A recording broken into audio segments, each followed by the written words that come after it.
Amis internautes, que la grâce et la paix du Seigneur vous soient données en héritage. Que le Seigneur vous bénisse. Encore une fois, nous sommes heureux d'avoir cette opportunité de nous approcher devant le trône de notre divin Maître afin de prendre connaissance des provisions qu'il a pour nous en termes de parole, en termes d'enseignement, parce que sa parole est la vérité. La parole du Seigneur nous aide à marcher de victoire en victoire, nous aide à nous orienter parce que la parole de Dieu est notre boussole. En tant que serviteurs de Dieu, en quelque lieu que nous nous trouvions, eh bien, nous avons toujours besoin de sa parole afin qu'elle puisse nous guider, afin de pouvoir marcher de victoire en victoire sur ce chemin, chemin obscur, parce qu'il y a une obscurité épaisse qui plane sur ce monde. Donc, afin de voir où mettre les pieds, afin de voir quelle décision prendre, de comprendre comment marcher avec Dieu, eh bien, ça prend la parole du Seigneur. Car le fondement de notre foi est la parole de Dieu. Soyez bénis, mes chers amis, frère Ricardo. Frère Ricardo, sois béni, serviteur de Dieu. Et je salue également les autres membres, eh bien, les autres sentinelles. Soyez bénis dans le nom de Jésus-Christ. Donc, je salue les autres aussi qui nous suivent en direct ou bien en différé, en quelque lieu que tu te trouves. Sois béni dans le nom de Jésus-Christ. Nous sommes là pour notre émission. Quelle heure est-il à l'horloge de la parole de Dieu? À l'horloge des Saintes Écritures. Pourquoi? C'est parce que les Saintes Écritures, la parole de notre Seigneur, elle est notre boussole. C'est elle qui doit nous guider, qui doit nous donner les directives et nous aide à marcher de victoire en victoire. Alléluia.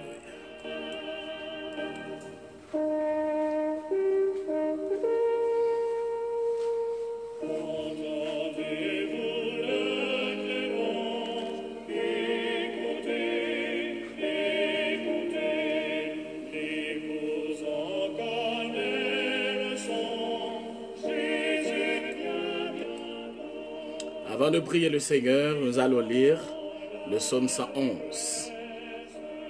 Nous allons lire le psaume 111. Je louerai l'Éternel de tout mon cœur, dans la réunion des hommes droits et dans l'assemblée. Les œuvres de l'Éternel sont grandes, recherchées par tous ceux qui les aiment. Son œuvre n'est que splendeur et magnificence, et sa justice subsiste à jamais. Il a laissé la mémoire de ses prodiges. L'Éternel miséricordieux et compatissant, il a donné de la nourriture à ceux qui le craignent. Il se souvient toujours de son alliance. Il a manifesté à son peuple la puissance de ses œuvres, en lui livrant l'héritage des nations. Les œuvres de ses mains sont fidélité et justice. Toutes ses ordonnances sont véritables, affermies pour l'éternité, faites avec fidélité et droiture. Il a envoyé la délivrance à son peuple. Il a établi pour toujours son alliance. Son nom est saint et redoutable. La crainte de l'Éternel est le commencement de la sagesse. Tous ceux qui l'observent ont une raison saine. Sa gloire subsiste à jamais. Parole du Seigneur.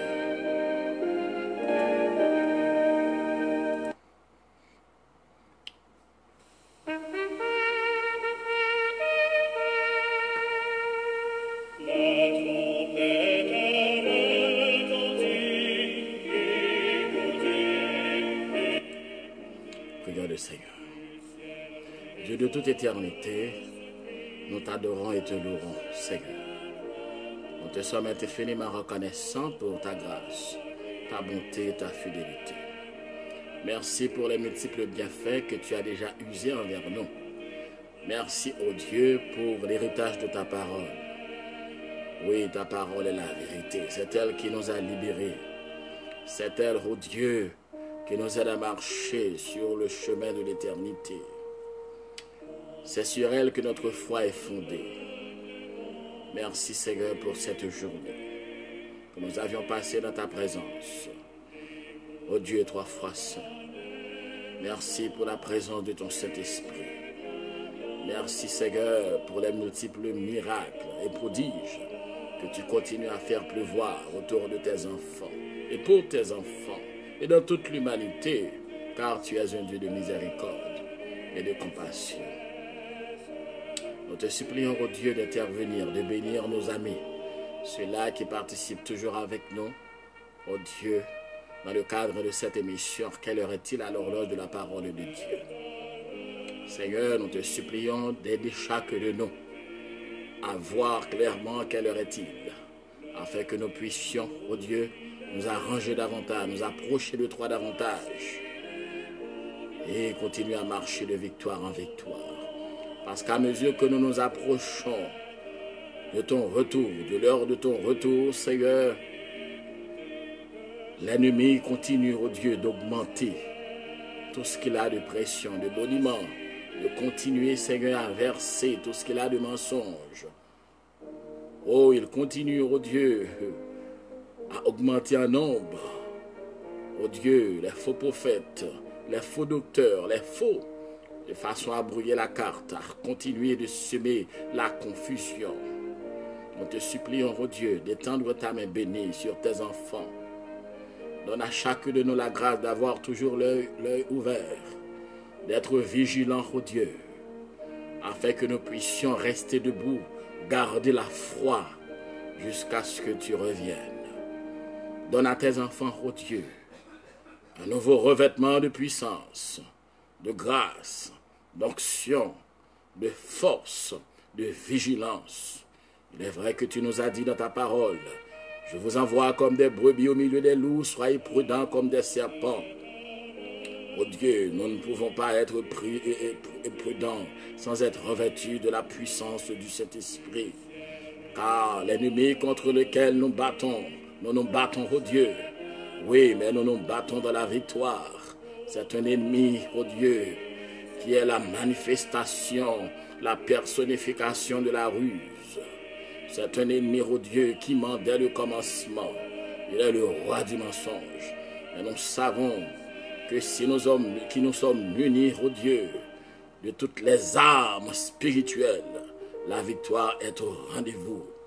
Et nous comprenons pourquoi l'apôtre, sous l'onction du Saint-Esprit, a déclaré, prenez toutes les armes de Dieu, car nous n'avons pas à lutter contre la chair et le sang. C'est contre les dominations, contre les autorités, contre les princes de ce monde de ténèbres et contre les esprits méchants dans les lieux célestes. C'est pour cela que cet après-midi, Seigneur, devant ta majesté, nous voici prosternés devant toi pour que tu puisses nous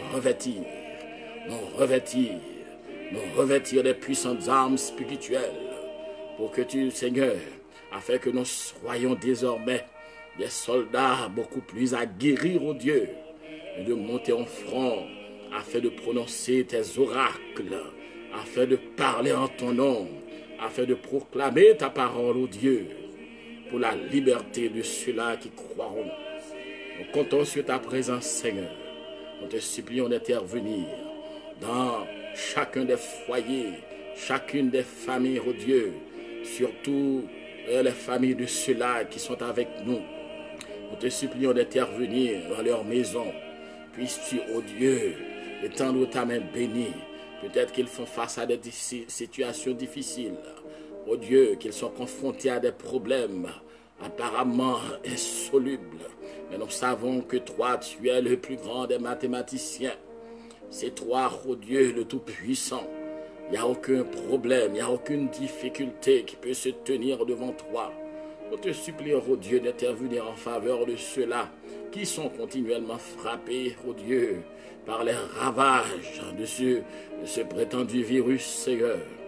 Puisses-tu les visiter, nos amis, Seigneur, ceux-là, ô Dieu, qui sont sur les lits, Seigneur, qui travaillent à l'hôpital. Nous te supplions de les encadrer, de les visiter.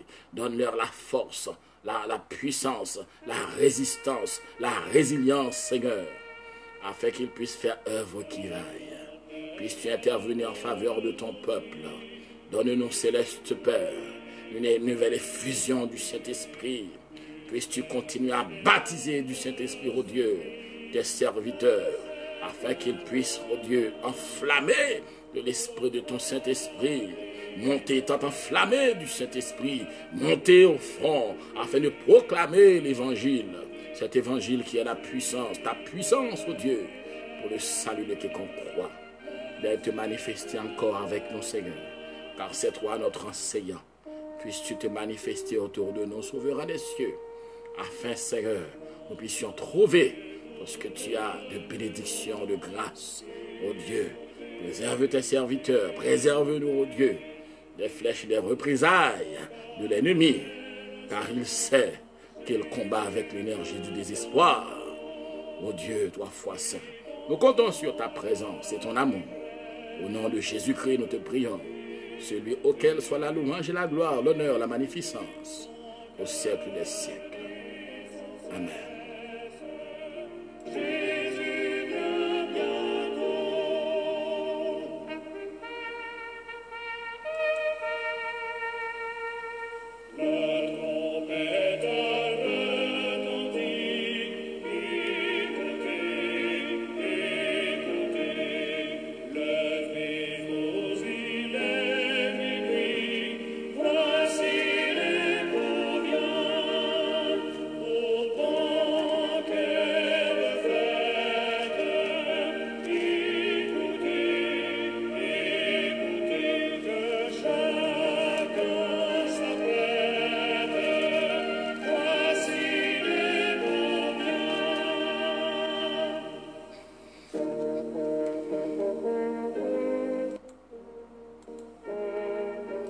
Mes chers amis, nous sommes de retour dans le cadre de notre émission. Quelle heure est-il à l'horloge de la parole de Dieu, à l'horloge des Saintes Écritures?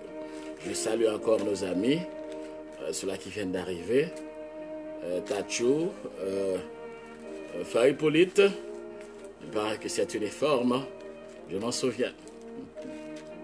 Sois béni, serviteur de Dieu, et que le Seigneur continue à t'accompagner. Puisse-t-il continuer à t'aider à évoluer, parce que, comme dit l'auteur, quelque étendu que soient les nuages, le bleu du ciel est plus grand. Donc confie-toi dans la puissance de notre Dieu et tu verras eh bien, sa fidélité s'accomplir dans ta vie. Nous allons faire la lecture, vous vous souvenez que nous sommes en train d'étudier la parole du Seigneur et nous sommes arrivés à la 6e trompette. Donc c'est toujours dans le cadre de la prophétie du prophète Daniel. Nous sommes maintenant dans la dernière semaine qui sera une semaine, en fait semaine d'année bien entendu, qui sera une semaine dominée par l'Antichrist qui sera monté au pouvoir. Comme nous l'a dit le prophète Daniel, eh bien cet homme, ce dictateur, cet impie, eh bien, signera un contrat, un accord, une alliance pour une semaine. Ça, on appelle semaine d'année. Donc cela veut dire, cette alliance, c'est pour 7 ans. Mais au milieu de cette alliance, eh bien, il va y avoir du grabuge, au point qu'il tentera, qu'il parviendra à rompre cette alliance. Donc, eh bien, durant cette période, non seulement l'Antichrist et son gouvernement mondial, eh bien, provoquera d'énormes ravages, mais également, le Seigneur, dans sa colère, eh bien, frappera aussi ce gouvernement mondial qui sera possédé par Satan, le diable. Donc on comprend que la colère du Seigneur devra s'abattre sur cette humanité rebelle, cette humanité impie, cette humanité qui se sera révoltée contre la volonté du Dieu Tout-Puissant. Donc encore, j'aime toujours faire ce petit rappel, c'est que l'Église du Seigneur ne doit pas être là. Pourquoi? C'est parce que les jugements que devraient subir eh bien, les gens qui font partie de l'Église du Seigneur, eh bien, ces jugements-là, le Seigneur eh bien, les a déjà pris. Et c'est pour cela que ceux-là qui appartiennent à l'Église de Jésus-Christ, qui font partie de l'armée du Seigneur, eh bien, ils doivent être enlevés. D'ailleurs, c'est l'enlèvement de l'Église qui doit mettre fin, qui doit fermer cette parenthèse qui s'est ouverte entre la 69e semaine du prophète Daniel et la 70e semaine. Donc cette parenthèse, une fois fermée, elle doit être fermée par l'enlèvement de l'Église de Jésus-Christ. Eh bien, ce qui viendra par la suite, c'est la semaine de jugement où l'Antichrist et son gouvernement mondial commencera par diriger, et également le ciel ne restera pas silencieux. Le Seigneur fera montre de sa colère. Et c'est dans le cadre de cette colère que nous sommes en train d'étudier les 3 séries de jugements qui devront s'abattre sur cette humanité impie qui se sera révoltée contre notre Dieu Tout-Puissant. On a déjà étudié les 7 sceaux. Eh bien, nous avions déjà commencé avec les 7 trompettes. Nous sommes arrivés à la 6e trompette qu'on a déjà commencé à étudier, la 6e trompette. Un petit rappel, c'est que les sceaux, ce sont comme des jugements préventifs. Pour cette raison que les sceaux devront atteindre près de 1/4 de l'humanité. Mais pour les trompettes, c'est 1/3 de l'humanité qui sera victime, qui sera frappée par la colère du Seigneur Tout-Puissant. Encore une fois, mes chers amis, n'ayez pas peur, c'est que ces choses sont écrites dans les Saintes Écritures. Ce n'est pas une invention. C'est vrai, des fois, ça peut faire peur, mais loin de là. Ce n'est pas pour faire peur. Notre Dieu, il est un Dieu d'amour, de miséricorde, mais le Seigneur tient à rappeler à l'humanité entière qu'il est aussi un Dieu de justice. Qu'il est aussi un Dieu de justice. Il ne tolère pas le péché, il ne tolère pas le mal, donc il fixe un jour pour juger le mal et pour anéantir le mal, parce qu'il est le Seigneur Tout-Puissant. Amen.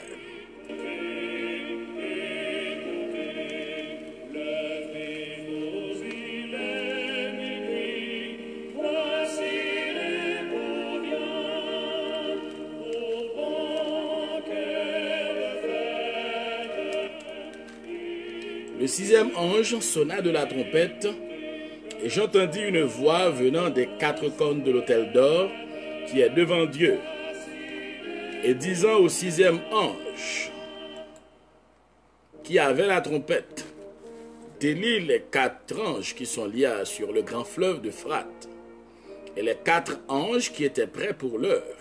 Le jour, le mois et l'année furent déliés afin qu'ils tuassent le tiers des hommes. Et les 4 anges qui étaient prêts pour l'heure, le jour, le mois et l'année furent déliés afin qu'ils tuassent le tiers des hommes. C'est là qu'on était arrivé, mes chers amis. Nous avions passé en revue de pourquoi ces 4 anges sont liés sur le fleuve de l'Euphrate. Nous avions dit que les événements les plus importants dans l'histoire de l'humanité ont lieu dans cette zone. Les grands empires mondiaux qui ont dominé le monde, ont eu leur base dans cette zone. Donc, on comprend qu'il y a une concentration de démons, d'activités démoniaques de haut niveau dans cette zone. Donc, puisque notre Dieu, qui est tout puissant, il est omniscient, il connaît tout. Donc, c'est ce qui fait que, durant la grande tribulation, le Seigneur ordonnera à ce que ces dominations, ces autorités démoniaques, soient déliées. Donc, ils sont liés. Ils sont liés et c'est ce qui fait que, ils ne sont pas libres de tout mouvement. Ils font des activités, mais ils ne sont pas libres de tout mouvement. Donc, tu te poses la question à savoir comment sera la situation aussitôt que ces démons très puissants seront déliés sur là où ils sont liés. La Bible nous dit également qu'ils étaient prêts pour l'heure, le jour, le mois et l'année. Cela veut dire que lorsque Dieu agit avec une exactitude, sans commune mesure. Lorsque le Seigneur agit, il agit de façon exacte, il place, il ordonne et la chose arrive. Donc c'est là qu'on était arrivé. Nous allons poursuivre avec le verset 16. Le nombre des cavaliers de l'armée était de 2 myriades de myriades. J'en entendis le nombre. Et ainsi, Je vis les chevaux dans la vision, et ceux qui les montaient, ayant des cuirasses couleur de feu, d'hyacinthe et de soufre. Les têtes des chevaux étaient comme des têtes de lions, et de leur bouche il sortait du feu, de la fumée et du soufre. Donc, si tu regardes bien, après les 4 anges, aussitôt qu'on aborde le 16e verset, on nous dit que le nombre des cavaliers de l'armée, c'est comme s'il y a une coupure, il y a quelque chose qui n'est pas dit. Donc, aussitôt que Jean a fini de dire que ces démons sont déliés, afin qu'ils puissent agir, donc ils sont libérés, donc aussitôt, eh bien, l'apôtre Jean nous parle du nombre des cavaliers de l'armée et de 2 myriades, donc qui sont équivalents à 200 millions d'hommes.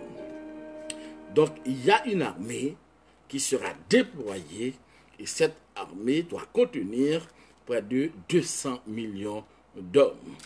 Et ainsi, je vis des chevaux dans la vision. Il faut dire aussi qu'il y aura, à partir de la description que l'apôtre nous donne, qu'il y aura une invasion de démons. Et c'est cette invasion de démons, en fait, nous avions déjà vu une invasion de démons dans la 5e trompette. Là, il s'agit d'une autre invasion de démons, eh bien, qui précipitera une armée, eh bien, dans la guerre. On comprend que lorsque, d'ailleurs, on peut se faire l'idée à regarder les documentaires sur la 2e guerre mondiale, sur la 1re guerre mondiale, tu peux te poser la question, mais pourquoi est-ce que des millions d'hommes s'affrontent, s'entretuent, et ils utilisent, et il y a même des batailles où les armées ne font, en fait, ne font même pas des prisonniers. Ils tuent sans coup férir, ils tuent sans réfléchir, ils violent presque toutes les lois de la guerre. Comme une guerre de destruction, d'anéantissement. Et c'est ce qui avait eu lieu pendant la 2e guerre mondiale. Par exemple, lorsqu'il y a la bataille, les différentes batailles, plus particulièrement la bataille de Kursk. Donc, déjà, ça nous donne une idée de ce qui se produira durant cette époque, eh bien, lorsque la colère de l'agneau commencera à se déverser sur l'humanité. Donc, lorsque l'apôtre nous parle de 2 myriades, et l'apôtre Jean nous dit, j'en entendis le nombre. 2 myriades, ça équivaut à 200 millions de soldats. Il y a de cela quelques temps, mes chers amis, un colonel de l'armée chinoise avait déclaré que nous sommes le seul pays à pouvoir mobiliser une armée de 200 millions d'hommes. Ce colonel n'était pas un chrétien, disons bien que en fait, n'a rien à voir avec la connaissance biblique. Pourquoi est-ce qu'il a pu dire ça? Nous sommes le seul pays capable, c'est vrai que la Chine possède plus de 1 milliard d'habitants, et il dit que nous sommes le seul pays, eh bien, à pouvoir mobiliser une armée de 200 millions d'hommes. Et nous savons vraiment que l'armée chinoise, si l'on compte les soldats en service et les réservistes, eh bien, c'est une armée qui comprend énormément de soldats, énormément de personnes. Donc, on comprend qu'il y aura guerre. Donc ça, c'est une armée de 200 millions d'hommes. L'apôtre dit qu'il voit des chevaux. Dans la vision, eh bien, des cuirasses de couleur de feu. Ça, c'est une description. Une fois que l'apôtre a fini par nous parler, du chiffre de 200 milliards, eh bien, l'apôtre nous dit que j'en entendis le nombre. Je vis les chevaux dans la vision et ceux qui les montaient ayant des cuirasses couleur de feu, d'hyacinthe et de soufre. Les têtes des chevaux étaient comme des têtes de lion. Donc on comprend, mes chers amis, ce n'est pas un jeu d'enfant et ce ne sera pas un jeu d'enfant. Ce ne sera pas un jeu d'enfant. Pourquoi? C'est parce que ces armées, eh bien, qui se seront déployées, eh bien, ces armées seront des armées terrifiantes qui agiront, eh bien, sur la coupe de Satan. Pourquoi? C'est parce que l'Antichrist est au pouvoir, donc le monde des ténèbres va déployer une armée de démons, et cette armée de démons, eh bien, va occuper l'espace et va pousser ses armées à s'entretuer. Des cuirasses couleur de feu, d'hyacinthe et de soufre. Ces images, mes chers amis, nous aident à comprendre que c'est une sorte d'allégorie à ce qui se passera. Il y aura des guerres. Donc, cuirasse couleur de feu, ça fait référence à des véhicules blindés, des chars d'assaut. Des chars d'assaut qui crachent le feu de la mort. C'est pas un jeu d'enfant là, avec des mitraillettes. Donc, c'est la description des armées qui devront s'affronter durant les derniers temps et pendant cette époque très difficile qui sera l'époque de la grande tribulation. Lorsqu'elle parle des cuirasses couleur de feu, d'hyacinthe et de soufre, on voit aussi là des bombardiers lâchant des bombes incendiaires. D'ailleurs, le soufre, il y a même un président qui avait fait une intervention sur la tribune des Nations Unies après qu'un autre président ait fini de parler. Ce président a dit, tel président vient de parler, voilà.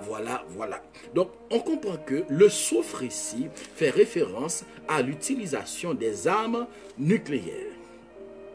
Le soufre fait référence à l'utilisation des armes nucléaires, des bombes incendiaires, qui font monter cette odeur de soufre. Dès que tu parles de bombes qui tombent, de bombes nucléaires, tu parles de radiation, tu parles de soufre. Donc, n'oublie pas que le livre de l'Apocalypse a été écrit vers les années 90 après Jésus-Christ. Donc, il y a près de 2000 ans. Et les armes d'ailleurs, l'ère nucléaire, excusez-moi, l'ère, en parlant de l'époque,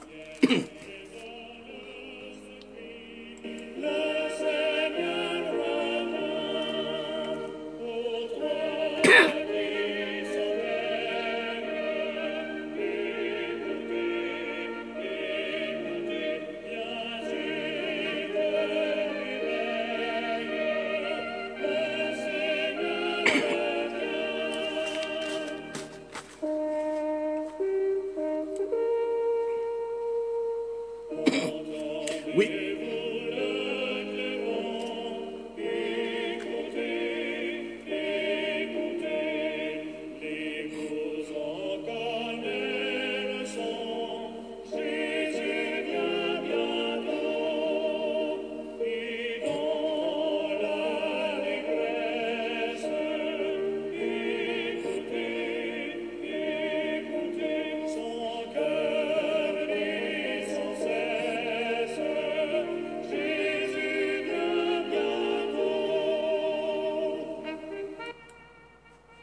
Oui, mes chers amis, dès que tu entends, la Bible nous parle de soufre, c'est une référence à la guerre, plus particulièrement au lâchage de bombes, et surtout au feu nucléaire. Donc, ça fait référence aussi au jugement. Donc, cette description de chevaux, de la vision, d'ailleurs, dès que le cheval est toujours lié à la guerre, dans les Saintes Écritures, dès que tu vois cheval, tu vois la guerre. Donc, des cuirasses couleur de feu, ici, nous montre qu'il y aura des blindés, l'utilisation des blindés, des chars d'assaut. Donc, on comprend bien, mais si tu regardes la télévision, tu vas voir que dans plusieurs documentaires, les grandes puissances font toujours état de leur arsenal. Surtout lorsqu'elles fêtent l'anniversaire de certains grands événements, et plus particulièrement lorsqu'ils célèbrent, lorsqu'ils commémorent l'anniversaire de la fin de la Deuxième Guerre mondiale, de la défaite des nazis par exemple, tu vois que ces nations font toujours font un étalage de leur puissance. Ces nations montrent leurs muscles, elles étalent leurs missiles nucléaires, leurs armées de l'air, de terre, leurs marines, etc. Donc tu peux voir ça dans certains documentaires, qu'il s'agisse de l'armée chinoise, de l'armée russe, de l'armée française, de l'armée américaine, et tu diras. Donc, lorsque tu les regardes, tu vois que, eh bien, ils développent de plus en plus des armes sophistiquées. Des armes très sophistiquées, de la haute technologie. Donc, cuirasse couleur de feu, ce seront des véhicules blindés, des chars d'assaut également, avec leurs mitraillettes combinatoires. Il y a un auteur qui a dit que ces images annoncent des affrontements guerriers et très sanglants qui impliquent l'utilisation de monstrueux matériels de guerre et l'engagement titanesque de forces de combat. Donc ce sera une guerre terrible, une guerre terrifiante entre ces armées poussées par le diable.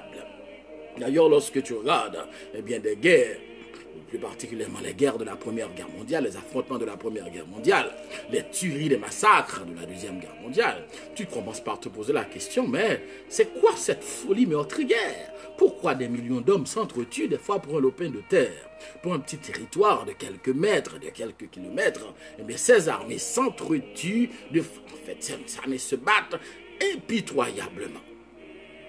Donc, pourquoi? C'est parce que ces soldats, ils sont sous la coupe du monde des ténèbres. Et c'est ce qui se produira durant cette époque de la grande tribulation. Donc, comme je vous ai dit que dès que tu auras cheval, ça a rapport à la guerre. Exode 14, verset 9, Deutéronome 11, verset 4, Josué 11, verset 4, 1 Samuel 13, verset 5, Jérémie 6, verset 23, Ézéchiel 23, verset 23, Psaume 33, verset 17, pour ne citer que ces références. Donc, l'association du feu, d'hyacinthe et de soufre démontre aussi, bien aimé, la stratégie que le monde des ténèbres utilisera afin de contraindre ces soldats, ces armées à guerroyer impitoyablement et cruellement durant cette époque de grande tribulation. Donc, c'est la guerre et le feu nucléaire sera utilisé à cause de ce mot, le soufre, d'hyacinthe et du soufre.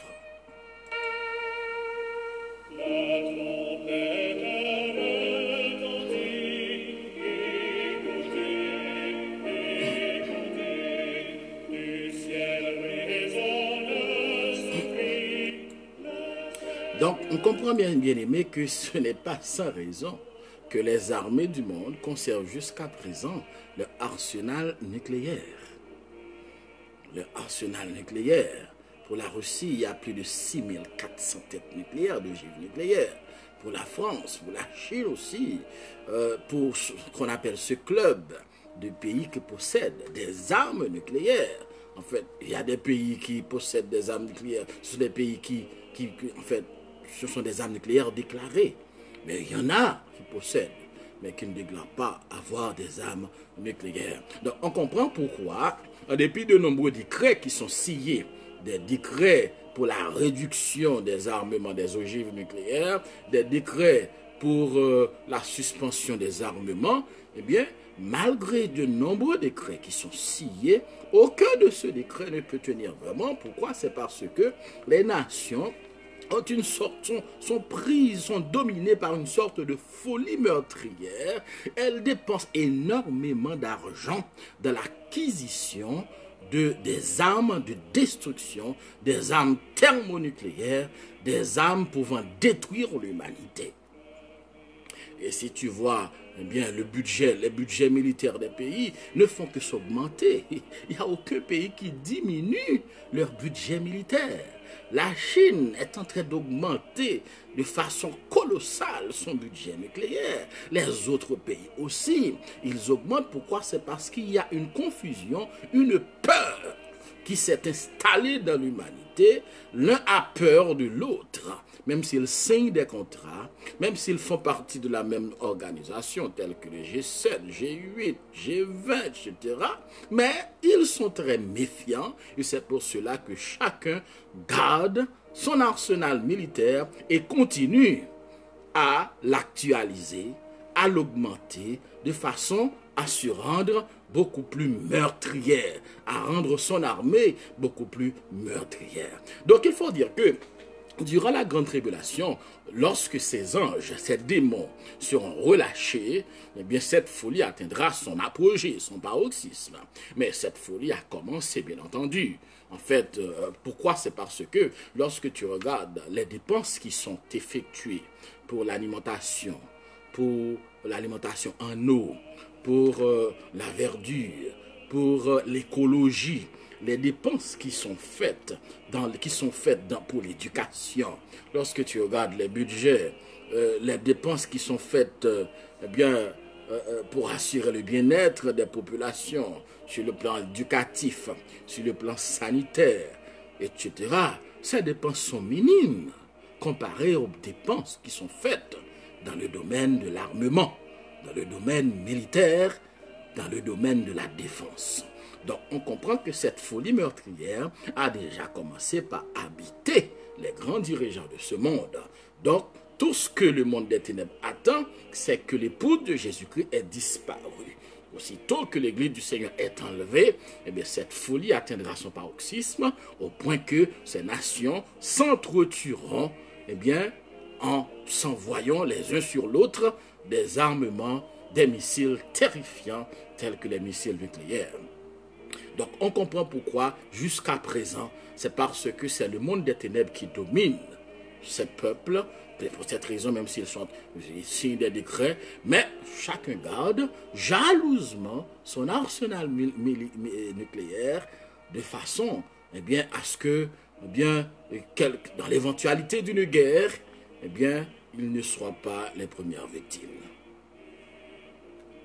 Donc le Seigneur nous apprend que ce à quoi tu es en train d'assister, ce que tu entends dans les radios, ce que tu vois, les déploiements militaires gigantesques de certaines grandes puissances, eh bien tout cela sera mis à contribution durant l'époque terrifiante que sera la grande tribulation.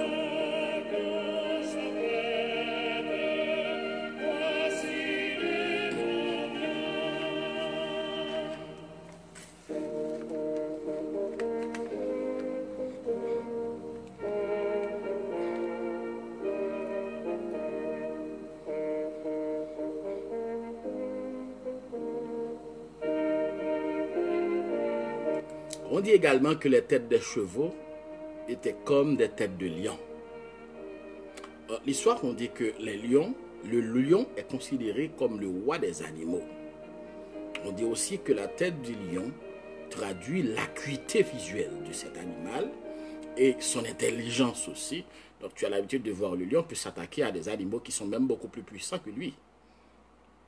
Et il peut faire prendre la peau de l'escampette à des animaux qui sont aussi puissants que lui, qui possèdent des cornes, des sabots, des animaux géants. Eh bien, pourquoi? C'est parce que le roi des animaux, le lion, eh bien, il possède une acuité visuelle, il agit avec acharnement, et il agit avec sauvagerie aussi, il agit avec détermination, et finalement, il finit toujours par arriver au bout de sa proie, par maîtriser sa proie. Donc, la tête des chevaux était comme des lions, nous démontre aussi que la technologie qui sera utilisée, les missiles nucléaires par exemple, l'armement qui sera utilisé dans ces guerres, eh bien, posséderont une exactitude, eh bien, sans précédent, une exactitude, eh bien, très sérieuse, une exactitude jamais égalée, eh bien, dans les guerres passées. Donc on ne va pas renvoyer des bombes par-ci et par-là pour faire, par exemple, durant la Deuxième Guerre mondiale, il y a des avions qui avaient eu la mission d'aller bombarder certains territoires, qui avaient pris peur, bien entendu, les pilotes avaient pris peur, ils avaient largué leurs bombes, parfois dans des océans, parfois dans des forêts, etc. Eh bien, beaucoup de bombardements avaient raté leur cible. Donc on comprend que durant cette guerre, bien aimée, donc les bombardements, les attaques, les envois de missiles ne rateront pas leur cible. Et la sauvagerie de ces guerres sera titanesque. Et la détermination avec laquelle ces armées, ces soldats combattront eh bien, sera une sauvagerie épique. Donc, on comprend pourquoi le Seigneur nous donne déjà une description, parce que ces armées-là seront totalement possédées par le monde des ténèbres. N'oubliez pas que le Saint-Esprit du Seigneur, le Saint-Esprit ne sera plus là. Pourquoi? C'est parce que le cadeau qu'il avait donné à l'église de Jésus-Christ, et aussitôt que la fiancée est enlevée, elle partira aussi avec son cadeau. Donc, ce sera une époque terrifiante, une époque comme il n'y en a jamais eu de pareil et il n'y en aura jamais de pareil. Et on comprend encore pourquoi le Seigneur Jésus-Christ, je le répète tout le temps, pourquoi le Seigneur Jésus-Christ a déclaré, si les jours n'étaient pas abrégés, personne, oui, personne ne serait sauvé.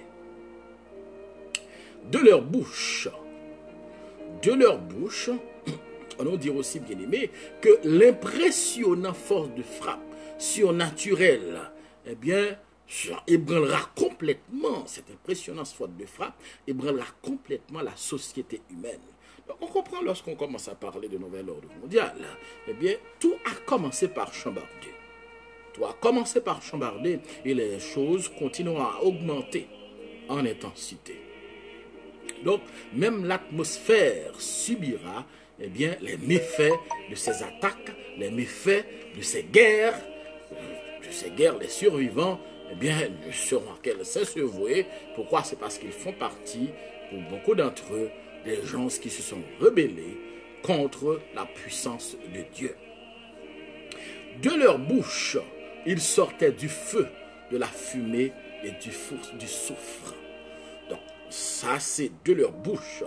Il sortait du feu, de la fumée et du soufre.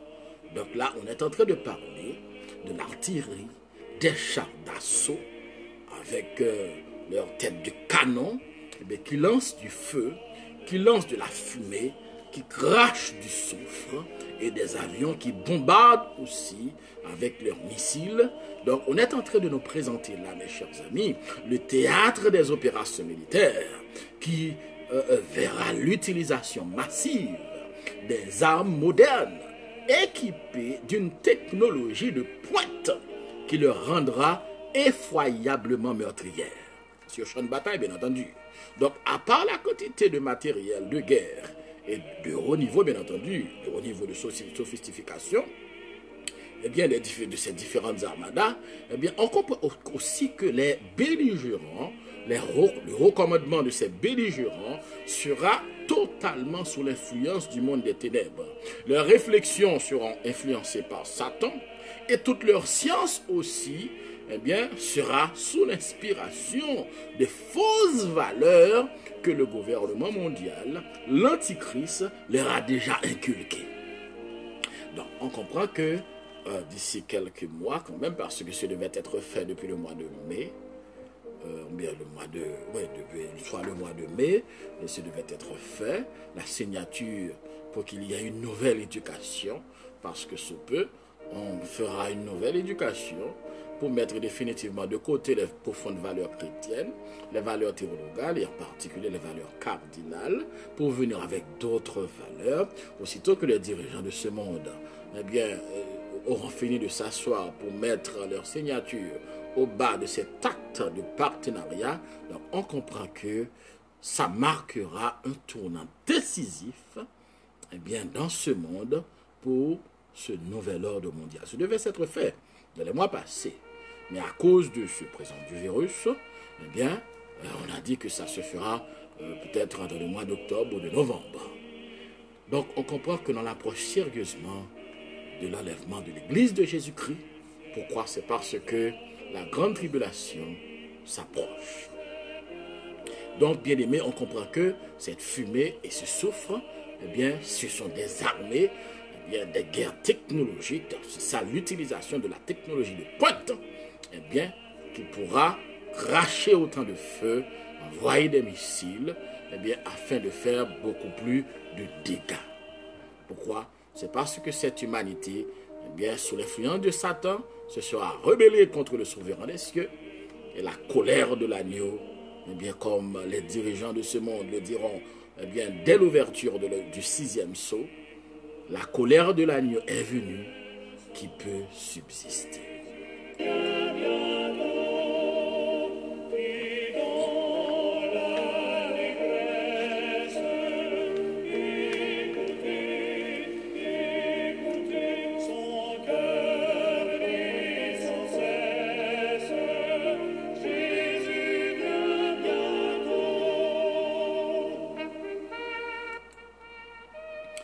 Nous dit aussi que le tiers des hommes fut tué par ces fléaux. Le tiers des hommes fut tué par ces trois fléaux, par le feu, par la fumée et par le soufre qui sortait de leur bouche. Le tiers des hommes. Ça veut dire beaucoup de personnes bien-aimées. Le tiers des hommes. Le tiers des hommes, ça veut dire énormément d'individus qui mourront, eh bien, à la suite des dégâts, parce que la Bible nous dit que ces trois fléaux, le feu, la fumée et le soufre, qui sortiront, en fait, qui sortaient de leur bouche. Donc, à l'issue de ces guerres, où le feu nucléaire sera utilisé, énormément de personnes mourront. Non seulement dans ces guerres, mais également par les conséquences de ces guerres. Le feu, donc on comprend bien aimé que non seulement les êtres spirituels, mais les terribles conflits, eh bien, provoqueront d'énormes incendies. Donc depuis quelque temps, on parle de feux de forêt. Par exemple en Australie, il y a eu des feux de forêt. Et dans certains autres pays, généralement en été, eh bien, il y a très souvent des feux de forêt. Et le feu de forêt qu'il y a eu l'année dernière, vers la fin de l'année dernière, avait provoqué la mort de plusieurs animaux. Des millions d'animaux avaient perdu la vie. Et également, quelques personnes avaient perdu la vie aussi, eh bien, durant ces feux de forêt. Mais lorsqu'on parle de feu ici, les feux de forêt peuvent être des conséquences durant cette période. Mais ce sont des feux qui sont provoqués par la guerre. Et cette guerre, sous l'influence du monde des ténèbres, sous le haut patronage du monde des ténèbres, eh bien, ces guerres seront beaucoup plus meurtrières que les premières et deuxièmes guerres mondiales.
On nous dit aussi pourquoi est-ce qu'il y a autant de morts, c'est parce que le pouvoir de ces chevaux était dans leur queue.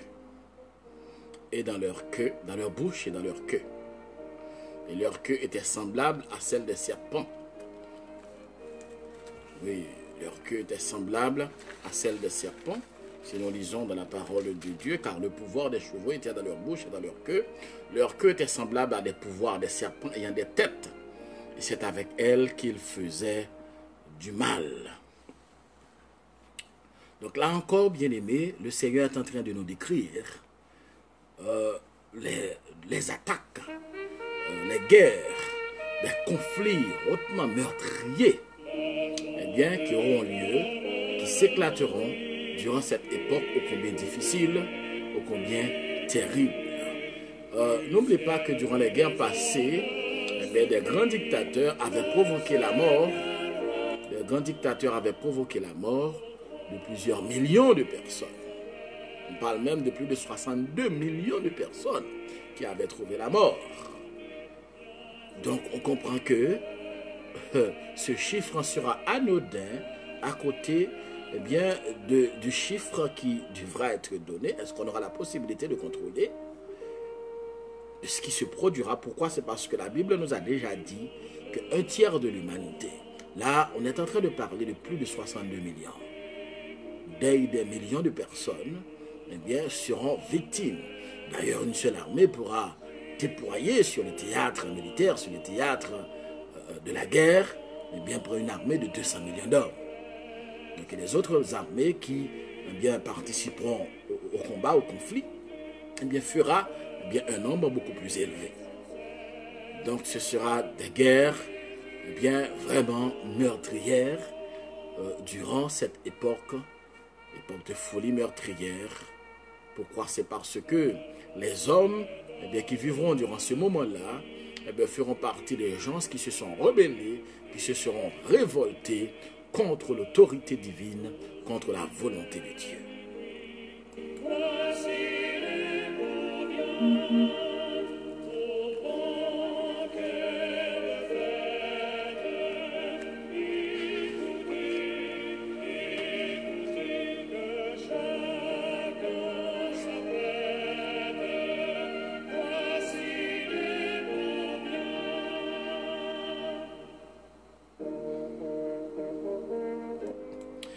On comprend, mes chers amis, que c'est vraiment effrayant lorsqu'on lit ces choses. Mais toi qui sers Dieu, tu n'as pas besoin de t'effrayer. Alors tu te souviens lorsque les femmes qui devaient aller embaumer le corps du Seigneur Jésus-Christ, lorsque en route, elles étaient en train de se dire, mais qui nous roulera la pierre? Eh bien, l'apôtre nous dit qu'est-ce qui s'était passé ce matin-là. Un ange du Seigneur était descendu, il a roulé la pierre et il s'est assis dessus. Les gardes romaines, les membres de la garde romaine qui étaient là, c'était un bataillon d'élite de l'armée romaine, mais ces gens tremblaient de peur, malgré qu'ils étaient lourdement armés, avec leur épée, leur javelot, leur casque, leur cuirasse, etc., tout ce qu'ils ont besoin, puisqu'ils font partie eh bien, d'un corps d'élite, qu'ils sont surentraînés. Eh bien, ces soldats avaient pris peur. Pourquoi est-ce qu'ils avaient pris peur? C'est parce qu'ils avaient vu devant eux quelqu'un d'ange puissant qui était descendu, il a roulé la pierre et il est assis dessus. Ils ont pris peur et ils étaient effrayés. Alors que les femmes, lorsque les femmes sont arrivées, l'ange leur a dit, et vous les femmes, ne vous effrayez point. Donc on comprend, mes chers amis, et c'est ce que le Seigneur veut nous dire ce soir. Si toi tu sers le Seigneur, toi qui as déjà fait la paix avec le Seigneur Jésus-Christ, ne t'effraie point. N'aie pas peur. Mais pour les soldats de la garde romaine, cela veut dire pourquoi ces soldats représentent le monde, représentent les méchants, représentent les rebelles, représentent ceux-là qui refusent de faire la volonté du Seigneur, refusent de mettre en application sa parole. Eh bien, les magouilleurs, les malfaiteurs, les méchants, eh bien, ils doivent commencer à avoir peur. Parce que ce ne sera pas un jeu d'enfant. Donc, encore une fois, mes chers amis, le Seigneur nous donne sa parole, c'est pour nous aider à marcher sur le chemin de la droiture, sur le chemin de la vérité, à combattre le bon combat de la foi. Le Seigneur nous aide à comprendre les conséquences, non seulement de manque de foi ou bien de doute, mais les conséquences eh bien, de ceux-là qui ont mis la main à la charrue et qui ont pris le risque de regarder en arrière. Les conséquences de ceux-là qui ont abandonné la foi, les conséquences de ceux-là qui pratiquent l'apostasie, les conséquences de ceux-là qui refusent de faire la volonté du Seigneur, les conséquences de ceux-là qui prennent un malin plaisir à se moquer de la volonté de Dieu, à se moquer du travail de Dieu, à se moquer de la parole de Dieu. Dieu est un Dieu d'amour, mais il est aussi un feu dévorant. Il est un Dieu de justice.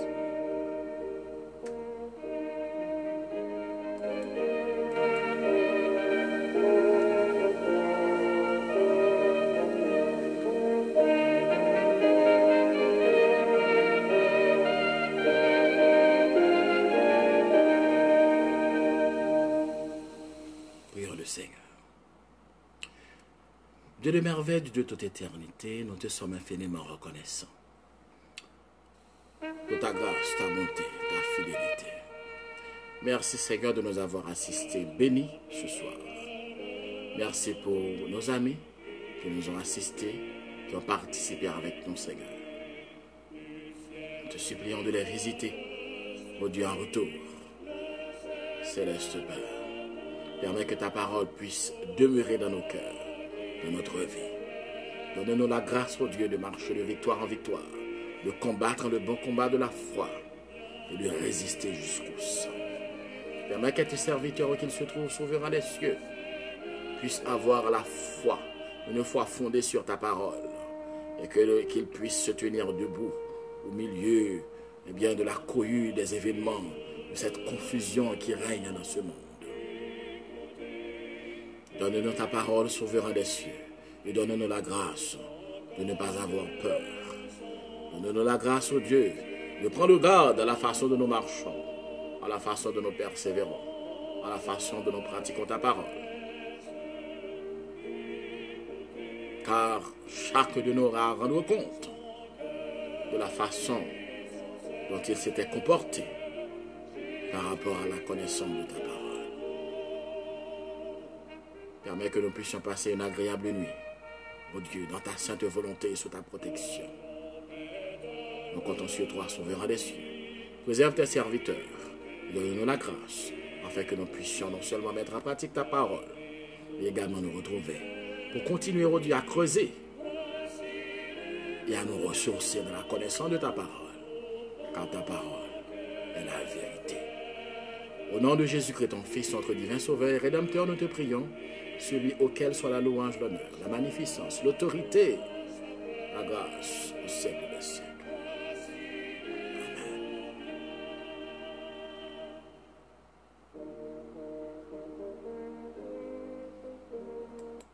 Donc encore une fois, mes chers amis, comme je le dis toujours, le Seigneur nous a donné sa parole, pas pour nous épouvanter, pas pour nous faire trembler de peur, mais de façon à ce que nous puissions prendre garde à la façon dont nous marchons, à la façon dont nous persévérons, à la façon dont nous pratiquons sa parole, nous pratiquons sa volonté. Tu te souviens ce que le Seigneur avait dit à l'église de Laodicée? Puisque tu n'es ni froid ni bouillant, je te vomirai de ma bouche. Donc cela veut dire que le Seigneur n'accepte pas n'importe quoi. Le Seigneur n'accepte pas n'importe quel comportement, n'importe quelle conduite. Il n'accepte pas n'importe quel message, n'importe quelle séance d'adoration, de louange. Le Seigneur est un fin gourmet. Il n'accepte pas n'importe quoi. Donc le Seigneur nous donne sa parole afin que nous puissions prendre garde. Nous devons marcher de victoire en victoire. Nous devons marcher selon sa parole, dans la droiture, dans la foi et dans l'obéissance à sa sainte volonté. Si toi tu m'écoutes, tu me vois et tu n'as pas encore fait la paix avec Christ, je t'encourage à le faire. Je t'encourage à le faire avant qu'il ne soit trop tard. Je t'encourage à le faire. Tu n'as rien à perdre, tu as tout à gagner. D'ailleurs, Jésus-Christ a payé, a fait le grand pas, a fait le premier pas pour toi. Le pas que tu n'aurais jamais pu faire. Quel pas? C'est qu'il a accepté de prendre la croix pour toi. Il a accepté de pardonner pour que tes péchés puissent être pardonnés. Il a accepté de prendre la croix pour toi. Parce que c'était la condition sine qua non pour que tes péchés fussent pardonnés, car dans le cas contraire, personne ne pourrait être sauvé. Et c'est pour toi qu'il était monté à la croix, afin de te donner la vie, et la vie en abondance. Donc mes chers amis, encore une fois nous sommes heureux pour la grâce du Seigneur, et merci de nous avoir assistés, d'avoir participé, puisque le Seigneur nous accorde la grâce de continuer à pratiquer sa parole, car sa parole est la vérité. Dans l'intervalle, soyons prêts, si le Seigneur fait son retour, pour que nous puissions aller avec lui. Et si dans l'intervalle le Seigneur revient, n'oubliez pas que le rendez-vous est dans les airs, à la rencontre de notre Seigneur Tout-Puissant. Amen.